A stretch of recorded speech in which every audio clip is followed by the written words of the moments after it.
Welcome to Real World Peaceful Parenting, a podcast for parents that are tired of yelling, threatening, and punishing their kids.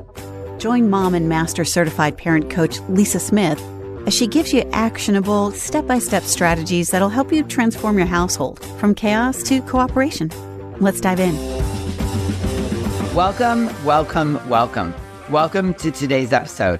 I know I say it every week, but I am super excited to be with you here today. Today especially, and I've got a really wonderful treat for you today as we head into 2024. Now, if you were listening last week, you know that I announced that 2024 is going to be the year of self-regulation. This is my commitment, my gift to you. I'm going to walk alongside you all year long to help you work on your ability to regulate even when your kids are having a meltdown. The value of this is that as we get better at regulating ourselves, we then can offer co-regulation to all those around us, but most importantly, our children. So this is what we're going to work on in the year of 2024. With that in mind, today I want to delve into a feeling that's pretty common in parenting. Drum roll, please. Are you ready? Fear. I know it's a tough one to talk about, but we're going to do it today. And I've got some amazing parents with me to help me do this today. Fear is a big part of being a parent and can show up in lots of different ways, affecting how we decide things, what we do, even how we get along with our kids. But here's the question. How does this strong feeling change the way we parent? Because it does. It really does. And that's what I want to talk about today. Stick with us as we figure out the ins and outs of fear in parenting, finding out how it shapes what we think, how we choose, and that sometimes messes with our best plans. We'll chat about it, hear from Hive members Dina, Kris, and Viv, and discuss how to handle and meet the worries as we raise our kids. So let's dig in. I want to start out by thanking Dina, Kris, and Viv for joining me today. They're Hive members that have been in the Hive for a while now, and we're excited to come and pay it forward to the world and share their thoughts on fear and how it shows up in dysregulating them and in their parenting, and share some insights with you on how they work on it and how they've conquered it. So thank you all for being here. I appreciate it. Let's dig in. The first topic I want to talk about is how fear dysregulates us. So oftentimes our kids do something, say something, don't do something, don't want to go to school, don't want to come home for Christmas break, don't want to miss curfew, don't want to do their homework. You get a phone call from the school and we immediately go into fear or anger. We immediately become dysregulated. The secret is to notice that, I think. Okay, I'm dysregulated. I got surprised with some news. It's scaring me a little bit. And then really take a moment before you do anything else to regulate yourself back to your higher brain. Tell us about the experience you've had in learning to do that, Dina. Well, thank you for having me, Lisa. I'm really excited to be here. Wow, fear is a big one. For me, especially with my daughter, she is not like me academically. So my biggest fear comes out when she refuses to do homework or wants to follow through on something academically. And the minute there's a pushback, I can feel this motion, like very heightened, like, oh no, she's not going to get this done. She's not going to get a good grade. Something else is going to happen. And it's like this explosion in my head that I get very tense about. And then immediately I'm pushing my emotions onto her. And I also realized this recently when I looked at time too, because I'm very planned and time oriented. So when I say it, or I suggest it's time to do homework, she pushes back. And I've given her enough time, but yet I want it done right away because I'm like, well, if she doesn't do it right now and she doesn't get it done, it's not going to sink in. So that's where a lot of my fear comes around, is about her at school and academically and with homework. And what have you noticed as you've worked on when that explosion in your head comes, which is a great description? Tell us how it's different for you now that you know to take that moment, that extra moment to pause and regulate yourself versus acting out on or parenting from that explosion in your head? Well, what's totally changed is when she immediately pushes back, the first thing I say to myself, oh, she's having her kid reaction. And I just stop. And I frame it as a kid reaction because it helps my brain understand that she is not an adult. She's not thinking like I am. She's having her kid reaction. And then I simply keep my mouth quiet and I usually walk away now. And by doing that, what I found is that she will just continue to move forward. But what she needs to do is just release what she needed to say. It just needed to come out of her.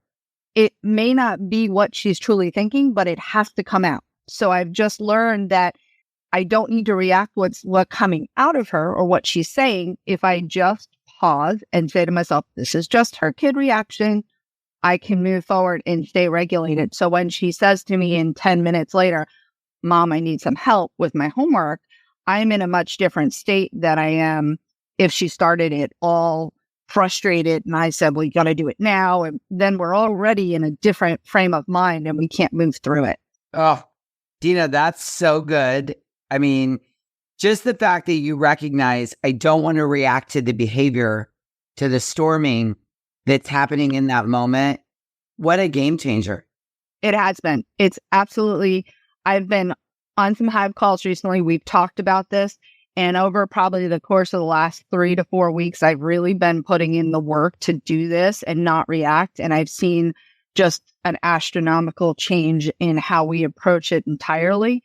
And I can't even tell you the last time there was like a full blown on, storm. There's a little bit of like friction, but we can move past it very quickly. So the behavior is changing.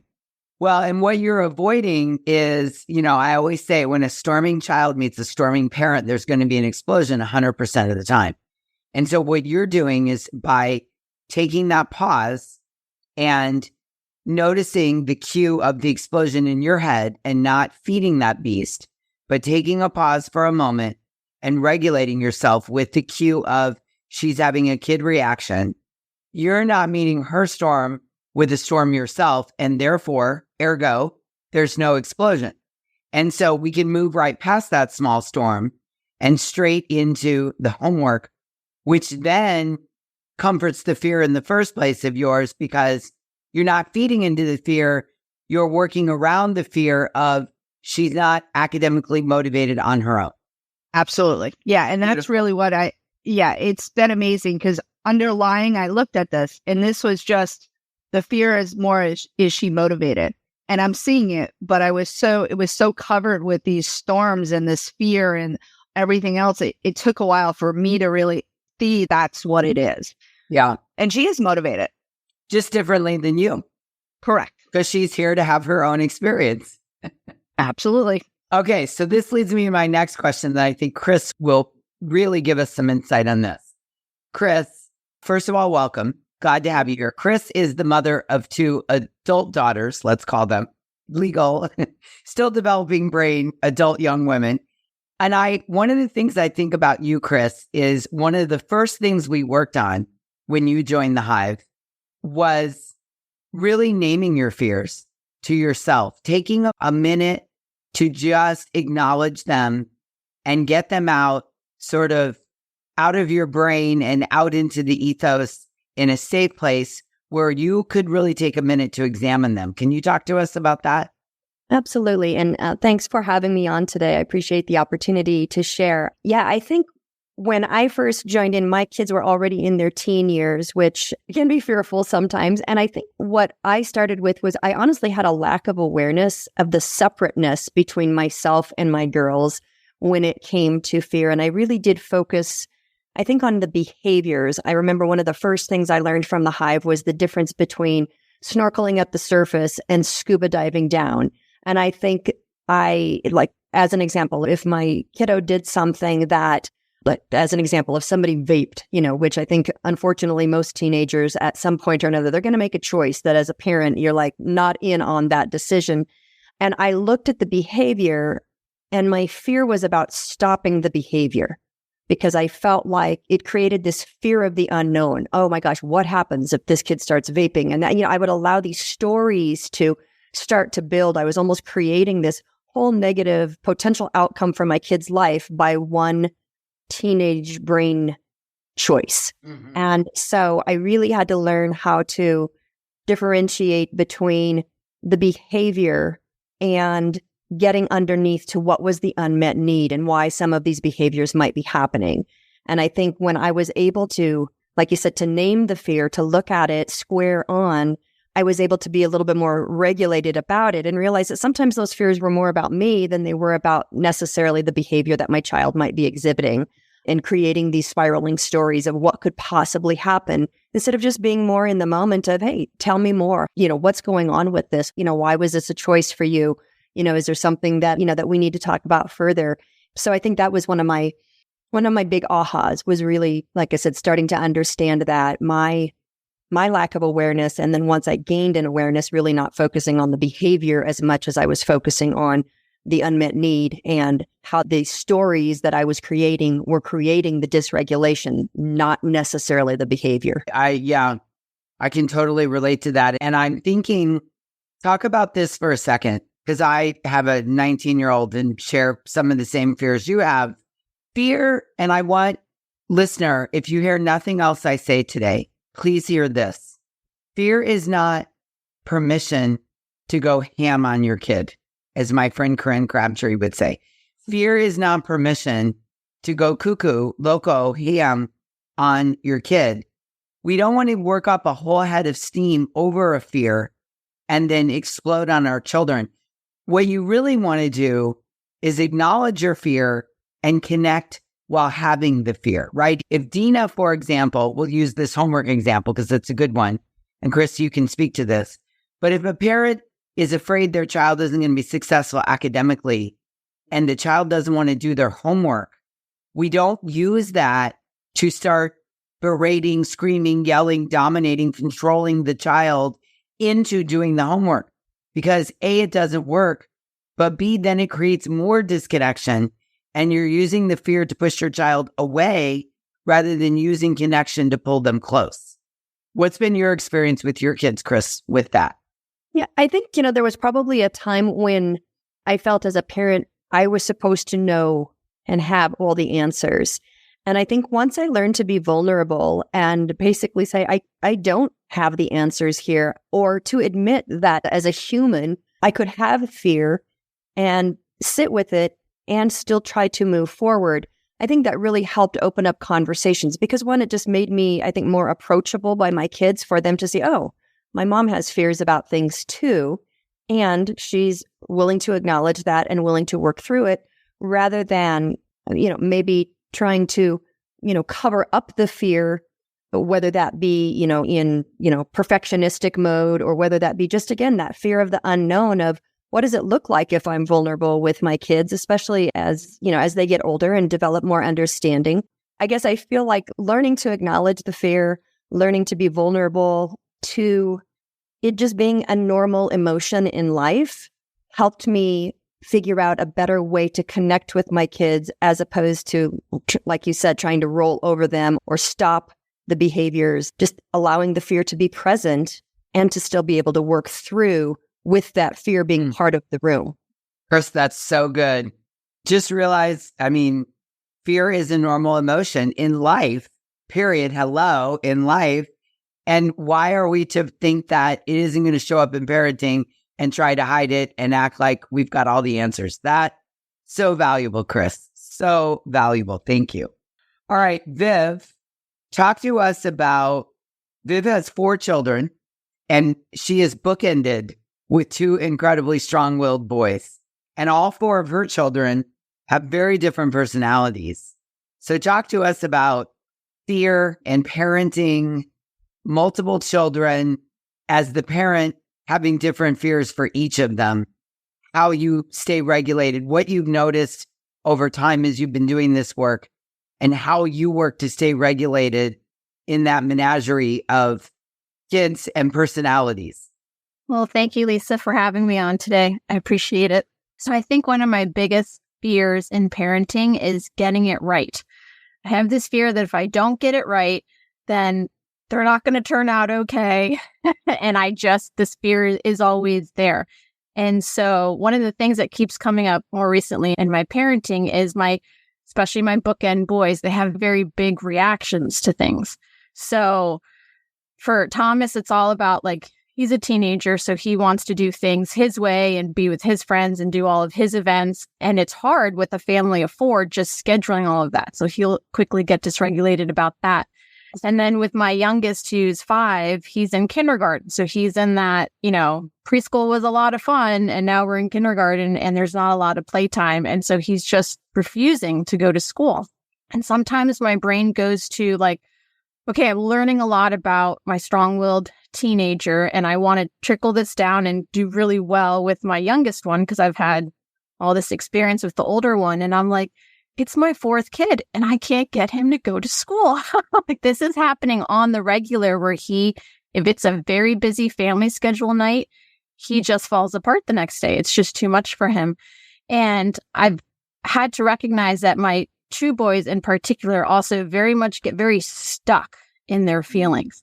And that used to really confuse me because I wanted to move them forward. I wanted to move them past whatever it was. I understand you wanted to go to the football game, teenager, but we just can't do that. I'm sick. Like, it's just not going to work. And I wanted to like move him and fix it and get him to go on to the next thing and not really give him space to kind of, feel his big feelings. And I noticed that it's the same with my kindergartner, where I don't want to go to school today. I just want to take a day off. Why can't I take a day off? And my soother is to, kind of stand there for a minute or two, try not to use so many words, and then eventually just walk away and just give oxygen into the room. I'll leave my kindergartner with 2 choices. I'm like, if you want me to help you get dressed, I can do that now. If not, I'll meet you downstairs and I'm going to start working on breakfast. You decide. I usually take a couple minutes in my room.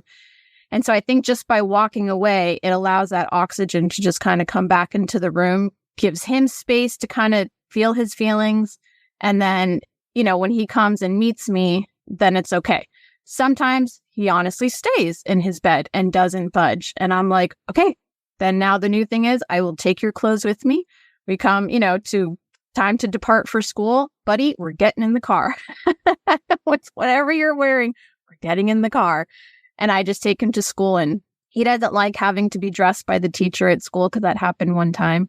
So now I'm able to dress him. But it's given me just strategies like I just need to slow it down. I need to give them space to just be stuck in whatever they're feeling and not try to just jump in and fix it. When Viv said one of her biggest fears as a parent was getting it right, that really struck me because one of the questions that I ask is getting it right by whose definition? And I think there was a time when I thought that my idea of how their life is supposed to go, how all these events are supposed to unfold, was what meant right. And I think Dr. Wayne Dyer defined fear as false ego appearing real. And that has always stuck with me as my kids have gotten older and have gone through, like Viv was saying, those teenage years where it's about their friends, their decisions, their things. I've also had to let go of this idea of I had this amazing design for my child. My child came to this earth to be their own person. And that own person maybe is part to help me grow as a person. And so learning to recognize and see my child for who they are doesn't mean permissive parenting, but it also means giving the kids space to recognize they're not me. They're not the person that maybe in my head I designed them to be, and learning to just appreciate who they are and help them develop themselves as their best selves instead of me trying to channel and to organize and to orchestrate. Okay, if you do this and you do this and you do this in high school, or you get these grades and you do these activities, that's going to make you a successful person. I don't know what's going to make them a successful person. And one of my joys right now on this journey is learning to step back and letting it unfold, learning to step back and to say, great, just because you made this decision, that doesn't mean that's, a certain path for your life. I mean, if we look back at our own lives, my gosh, I probably went to 12 different points between A and B in order to help figure out where B even was. And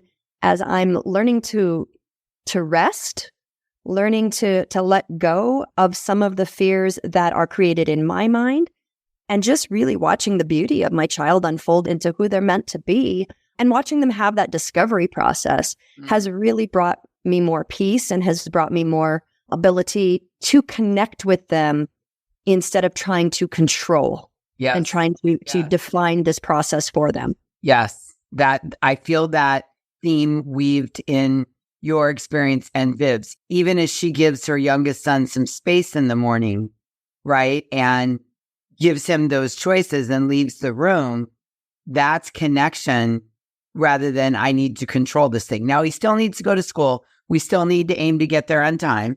And if he doesn't get dressed, we dress in the car at school. But that's connection rather than trying to control the situation and moving away from catastrophizing, where I know this is going to sound like a silly example, but as a parent in the back of your brain going, well, if this kid can't even get up and go to kindergarten, how is he ever going to do anything real in life? And then we have our kids living under a bridge with a shopping cart. I know, Dina, you're dying to share, so jump in here and talk to us. Yeah, I just have to say, when Kris was talking about stepping back and then talking about the design for your child, I remember you saying at one point, you don't necessarily get the child that you really want. It's the child you need, right? And it helps you grow as a person. And that is 100% on target for me, because strong will wasn't even in my definition or in the family for my definition. So when I was presented with this very strong-willed child, it was like, whoo, okay. This is a whole new ball game for me. So stepping back and learning a lot more of that. And that, again, is of recent too. I'm really stepping back and seeing her grow in some of her experiences. For example, she's in show week and she has 4 days of 3.5-hour rehearsals before her show this weekend. And I was like, oh my God, this is going to be a disaster if I can't get her to bed on time and we get sleep and we get food. And I said, you know what? We're just going to go through this and I'm going to let her figure this out. But she's used her words. She's connected with me. She's like, Mommy, I'm exhausted. I said, I get it. I know. I said, this is really tough. I said, but we're almost at the finish line. I said, what can I do to help? And sometimes it's just snuggling and sometimes it's that. So instead of getting so worked up about, oh, this is going to be a disaster the next day, or, we're going to have storms and stuff and really catastrophizing, I'm staying very much so in the moment now. And I also liked Kris's point on vulnerability.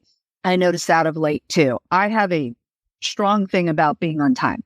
So when I'm running late, I get very triggered, and I can get very loud in the past. But recently I stopped and really sat and explained this to my daughter and how it makes me feel and just the real feeling inside, like the anxiousness, and used all these words.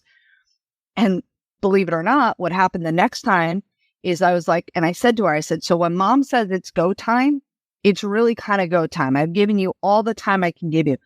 Amazingly enough, now when I say it's go time, she comes and we work together. There's a connection and she just goes with me because now she truly understands how I'm feeling. And I still, I'm still working on that. I still get heightened, but now she just kind of goes, okay, this is just how Mommy's feeling. And I know what that feels like because she gets anxious about other things, because that's how I related it to her. I was like, you know how you get anxious when something doesn't work out? That's how Mommy feels when we run late. So it's been a beautiful thing to watch. What a great way to use your fear to connect rather than disconnect. Dina, I really like what you said about sharing, being able to start to share common emotions, and, your daughter's connecting and relating to that, and it's creating this connection. And the thoughts that came to my head is that something else that Lisa has taught us over and over is that it's not a character problem, it's a process problem. And by you being vulnerable and sharing with your daughter, hey, being late is a real trigger for me. It creates this anxiousness. And she's in a stage in her life where she's understanding what anxiousness feels like too. You can look at her not as being driven by time. It's not a character problem. It's not like it's going to, let that story continue to fester and brew, that it's going to be, she's never going to be able to hold a job because, she can't be on time.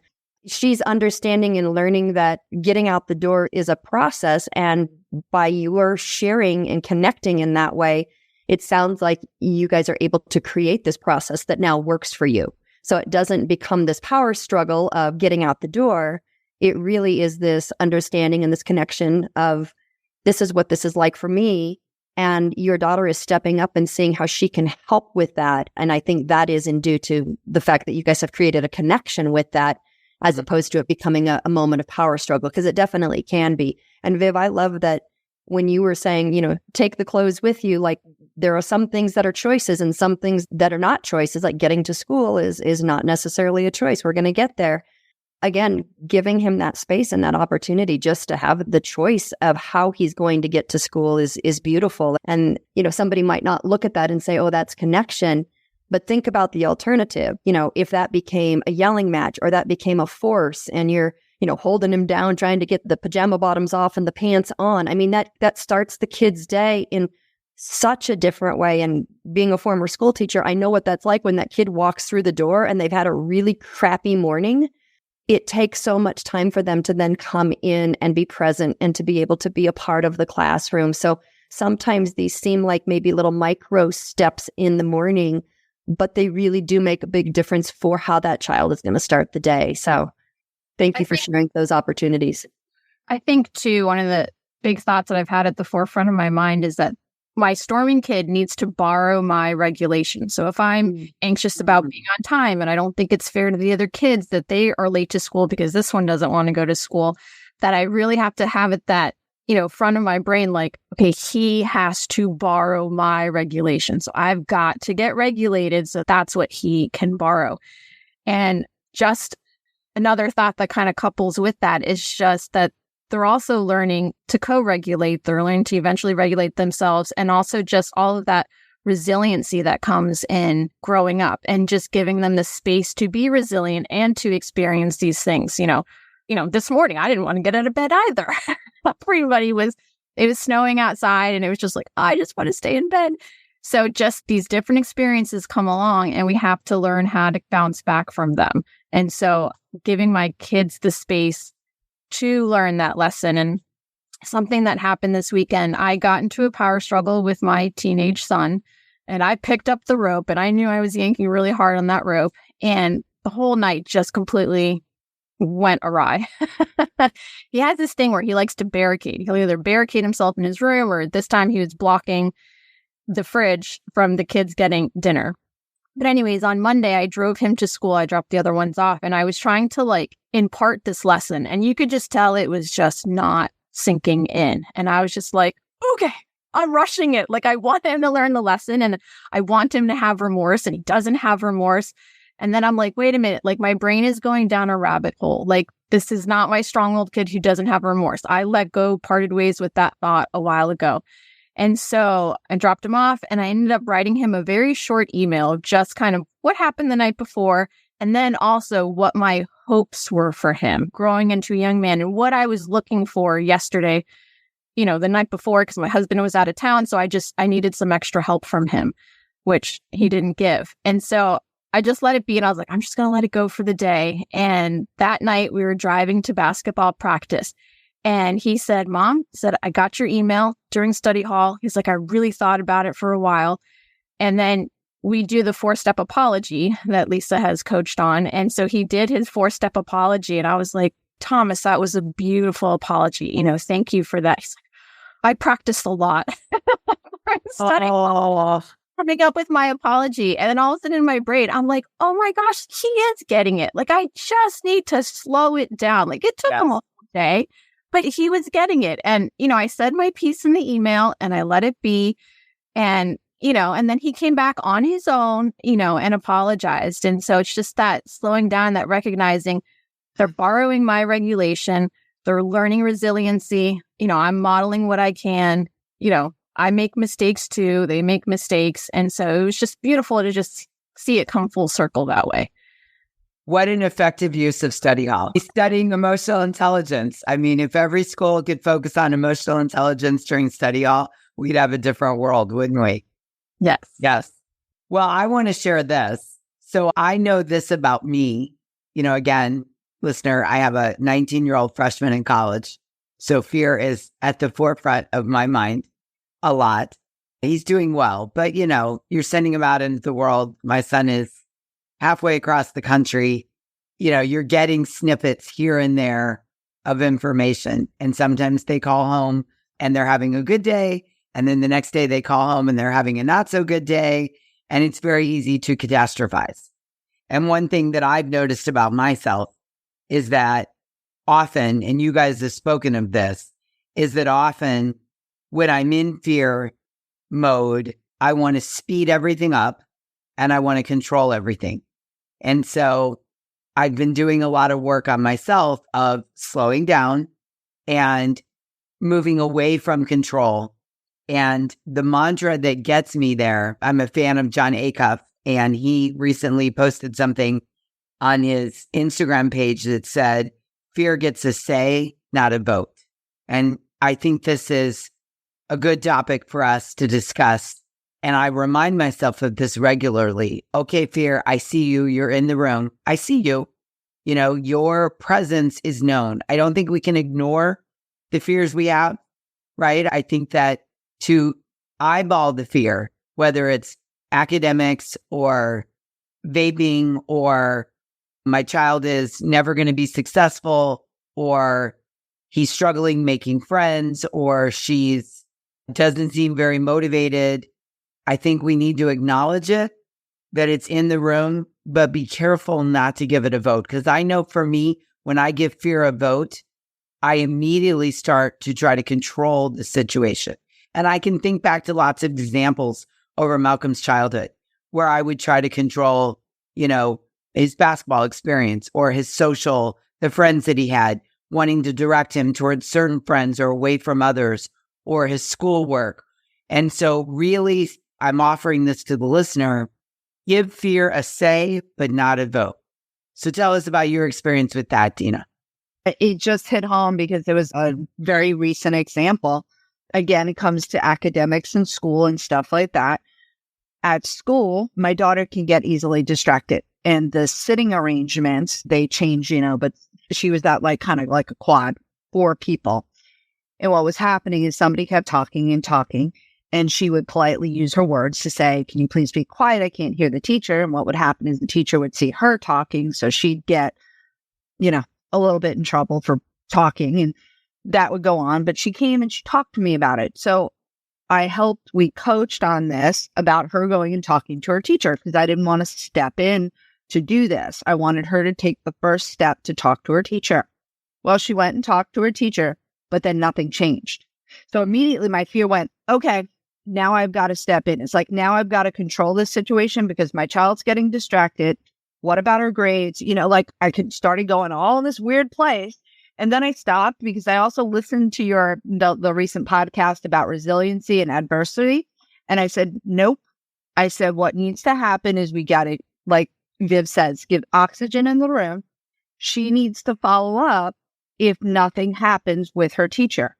Lo and behold, on Monday, the teacher had rearranged the whole room. She's now by herself. So she's sitting by herself. So again, instead of jumping in on Friday and writing another email to the teacher and trying to control the whole thing and stepping over her, I just let it be. And I said to my fear, I said, no, I'm not doing this. I said, she is okay. Everything will be fine. This is a good lesson and a growing experience for her instead of me jumping with my fear and the need to control. I love it. I love it. I was giving a presentation yesterday to a group of parents in person, which I haven't done in a while. And it was really great to be in a room with parents. And we were talking about resiliency. And I asked the group, who doesn't want their children to be resilient? And of course, no one raised their hand because we all want our kids to be resilient. And I said, well, here's the problem. And y'all are not going to like this. And they just, they looked at me and I said, resiliency requires adversity. And most of us are unwilling to let our kids experience adversity. And it's hard. We become protective people, and we live in a society where there is the expectation that we fix our children's problems.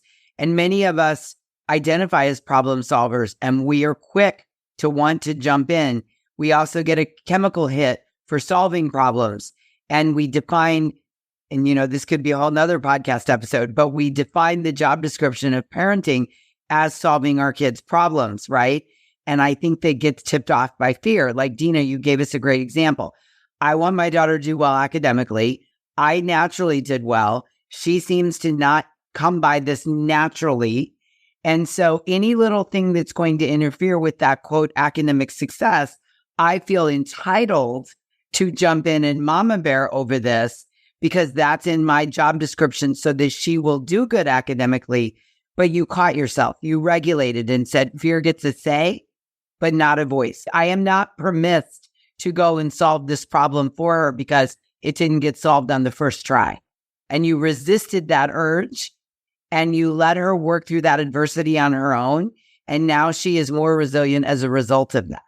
Mm-hmm. Yeah. And it just so resonated because I listened to the podcast as the situation was starting to unfold. And I was like, oh, I really have to stop. I said, I am not going to do this. I am just going to let this be. And if not, if then nothing had changed, I would, again, encourage her to talk again with her teacher because she needs to work through that adversity and having her teacher understand because I'm not there and I'm not going to be there to solve every problem she's ever going to have. She's got, this is part of growing up. So, well, and you wouldn't want to solve every problem because then you create a non-resilient, codependent child. Right. That is always going to need someone else to solve their problems. And when it's no longer you, it might be someone else in the world that doesn't have their best interest in mind. Another example of this, Viv, is you letting your youngest child work through the adversity of not liking kindergarten, not wanting to go, right? You're not in his face every day going, come on, buddy, you love school. You can do this. Don't worry. You're not trying to gaslight him and convince him that kindergarten is fun. You're not trying to incentivize him or beg him or dominate over him to go or tell him to get over it. You're just giving him the oxygen to get ready in the morning and you're giving him choices. So you're still the peaceful leader of the household. You can get dressed on your own or we can get dressed in the parking lot at school. We will be going to school. We will be doing our best to get there on time. I hear you that you don't like it. I love you. I'll be in the kitchen. And you're letting him work through the adversity of not liking kindergarten, which for a parent could be really stimulating in the fear department because the idea, the thought is that all kids like kindergarten. There must be something wrong with my kid. What's going on here? Is there a problem? And I think with him being 5, like my oldest, he's very much a talker. So we talk it out, we work it out. But the 5-year-old, I've tried questions like, oh, what do you like in school? Or if you could change anything, what would you change? And he just keeps coming up like, he doesn't have words. He's very motion, activated, very touchy-feely. But when it comes to words, he struggles. And I have to be like, okay, that's just not how we're going to connect. Like, just give him the choices, give him space, give him a hug that way. Because I want to use words and I want to pull it out of him and help him see the light. And he's 5 and he just can't do it. So I have to constantly remind myself, we're just not there yet. I can have deep conversations with the oldest one, not so much with the 5-year-old. She just needs a hug or a tickle, just to kind of differentiate the 4 kids. Yeah. They each need something a little bit different as far as connection. But he's going to be resilient because he's working through this adversity on his own. Yeah. One of the things that I'm hearing through Viv's example and Dina's example is, we talk a lot about choices that we give to our kids to, perhaps help them regulate or to help them see that, there are options. What I was hearing is each of them were making personal choices themselves, making choices between emotional dysregulation, allowing fear to be in control and lead to certain actions, or being able to step back and to say, Dina was really clear, no, I'm not going to do that. And, I think there's a point for us as parents when we find ourselves in these moments where fear does seem to feel like it's in the driver's seat. How can we step back and give ourselves those choices and to say, okay, if I let fear have a vote, if I let fear run with this, what does that look like? Where is that going to take me? And is that taking me anywhere closer to where I want to be with my child or with myself? Or can I look at this and maybe learn to sit with that difficult emotion or that challenge myself? And can I approach this in a different way? And so I love the fact that it's almost like learning to parent ourselves in some ways in order to better parent our kids. And when I was hearing that, the idea of choice, personal choice, and how we show up definitely affects then how our kids can show up. I love that, Kris. And it brings up the point, I use Nicola Pera's definition of emotional immaturity. And that's when we project blame and deflect onto other people and externalize our big negative emotions. And I think what we've talked about today is really working on not deflecting our fear onto our children. That's really the common thread in today's conversation, is disciplining ourselves or editing ourselves not to constantly deflect our fears for our children onto our children, and not using it as permission to get dysregulated, to storm, to control, right? And this is a lot of what we work on in the Hive, is working towards emotional intelligence, self-regulation, self-reflection, holding space for other people. And all of your examples today are where you self-regulated, you self-reflected, and you held space for your daughter, for your daughters, for your 4 kids.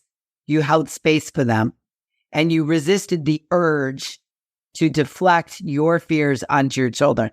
And I'm a work in progress as well. I work on this regularly. Malcolm and I had a conversation last night. We're going to have another one today. And I spent all last night thinking about how I want to deflect my fears onto him. I want to. The urge is there because in the heat of the moment, it feels good, but I'm not going to do that because nobody wins when I deflect my fears onto him. So I last night literally said to myself, let's self-regulate. Let's reflect, and let's hold space for what he might be going through. And then I had a good night's sleep on it. And I feel like a completely different person today, ready to have a completely different conversation than I would have had yesterday because I've self-regulated. And so I think, the beauty that one of the things we work on in the Hive is not deflecting and projecting onto our kids. And fear is an area where sometimes we feel like there's permission to do it because it's a fear. We think we have our kids' best interest in mind when we project onto them, but it's not a connected method. What I think is that when we project and deflect onto our children, the next step is control and compliance. It's not connection and cooperation. And you've all provided beautiful examples of that. You've provided examples of when it has been control and compliance, and you've provided beautiful examples of when it's been connection and cooperation. I mean, Viv, your story of sending the email to Thomas, to me, the heart of that story is when I sent the email, I was complete. I wasn't really expecting anything else from him. I'd done my work. And what I got back from him was just bonus in him being able to come back, tell me he reflected on it and apologize. That is connection and cooperation. Demanding an apology, telling him, you can't behave like this if you think you're going to get away with this in life, which you didn't do. But had you gone that route, that would have been command and compliance. And that would not have brought you closer together. It would have taken him further away from you. So you guys have all illustrated beautiful examples today. Beautiful examples of how fear is helping you raise your emotional maturity as a parent. Now, isn't that an interesting conundrum? So tell me your thoughts on that, Viv. Yeah, I think, like you said, fear is in the room, but when it pushes you into dysregulation, then the lesson gets lost. So recognizing that fear, learning to understand that it's there, and then figuring out, okay, how do I now regulate? How do I get from my middle brain to my higher brain? Because like you said, then that's where you find the connection and the cooperation. And then they're able to borrow your regulation. Like I did, I wrote that email and I was like, I'm done. I've said my piece, no more. I'm done. And I just, let it be. And what I received back was that connection, from Thomas. So I think just recognizing that it's there, but not letting it drive the bus. I remember on a coaching one time, you're like, don't even let fear on the bus. Like the fear stays outside of the bus. And I'm like, okay, you have those thoughts and you can't always get rid of the thoughts, but what thought are you going to attach to? Totally. Yeah. Kris, tell us your experience. Yeah. Yesterday, actually, this is one of the beautiful things about the Hive is, some weeks I tune in and learn so much through osmosis through other people. And yesterday I had asked for coaching about, looking ahead to Christmas break with kids coming home from college and that sort of thing. And you basically stopped me in my tracks and said, what is really driving this? And, having the opportunity to meet with a group of adults who are all in very supportive space, it helped me realize that what was driving it was my fear, of, oh, my daughter's going to drive, 16 hours to meet us for Christmas break. And what if she gets a flat tire? What if she is in an accident? And I thought, what if that happens to me? Like, those are all things beyond my control. And so I had to really step back and recognize that a lot of fear is driven by this lack of control. And that's life. Like, we don't get to control all the outcomes. I don't get to control certain things that are going to happen along the way. And so when I can almost, in some ways, hold hands with fear and make a little bit of a friend with it, as opposed to just constantly trying to push it away or constantly trying to override it by me thinking I can control over the unknown, then I can step back and say, you know what, like, I don't get to determine that outcome. But if I go to my daughter and say, you can't drive because I'm afraid you're going to get in a car accident, her first thing is going to push back and get into this power struggle. I've been driving for 3 years now. I've not had a single accident, and who knows what's going to come. It really, like I said, it almost made me laugh at myself to say, yep, here it is. Here's my old friend fear coming back into the picture. And I can say, thanks for being here, but no, thank you. You do not need to be driving these decisions. You do not need to be, creating this potential power struggle. I can recognize that it's there, and I can step back and, like you said, to regulate and not let the projection of my fear onto my daughter determine what I think is going to be right for her. We can have this more healthy conversation around, what does this look like? What happens if you get a flat tire? What happens if you're driving and right? That is the better conversation. Yeah, explore what could possibly happen and how do we prepare for that, rather than this hard no or this me jumping in to try to prevent it from happening. And so, like I said, that was just yesterday in the Hive. So I was so thankful that, you prompted me, and it gave me the chance to chew on that last night and to better explore, okay, now what kind of a conversation can I have with her about our plans as they continue to unfold for, what getting home for Christmas looks like this year. So love it. Yeah. Yeah. That is the beauty of the Hive. There's 3 opportunities a week to jump in and get coaching, and often something will sprout up. And so what I love for you all is that literally we've had people jump in a Hive call and say, I'm driving home from school after a conversation with the teacher, or my kid just did this, or my co-parent, this just happened, help me navigate it. And it creates regulation by having so many calls a week. I often see other memberships where there's a call a month, and I'm like, girl, a call a month? How's that helpful? So I'm very proud of the fact that we have 3 calls a week in the Hive, and I plan to actually increase that to even more over time. So, all right, Dina, wrap us up here.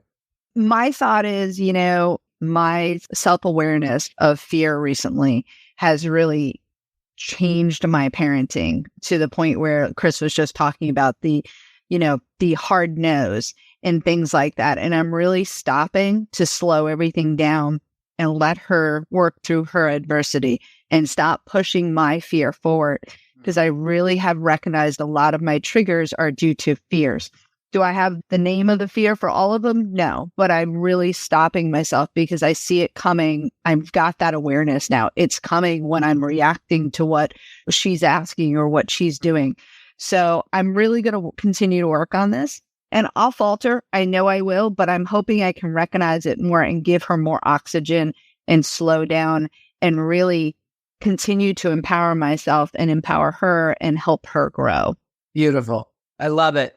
I'm just so pleased and proud and grateful, Viv, Kris, and Dina, that you came on. I love you all.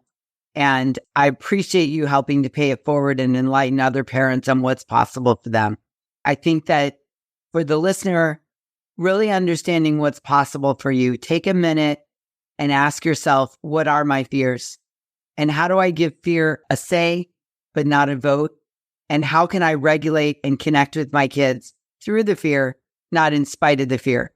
And how can I discipline myself to not allow the fear to give me permission to project and deflect onto my children? So those are your 3 takeaways from today's podcast episode. Again, Dina, Kris, and Viv, I'm grateful for your willingness to come and pay it forward. I think we're off to a good start in 2024. And if Kris, Dina, and Viv sound like three parents that you'd like to hang out with, and as they talked about the Hive, feels like, ooh, that's a group I'd like to be in, then consider this my personal invitation to you, yes, you, to come and join us inside the Hive. To join and learn more, I want you to go to thehivecoaching.com, thehivecoaching.com, and I'll see you inside. Okay, until we meet again, I'm wishing you peaceful parenting. Thanks for listening to Real World Peaceful Parenting. If you want more info on how you can transform your parenting, visit thepeacefulparent.com. See you soon.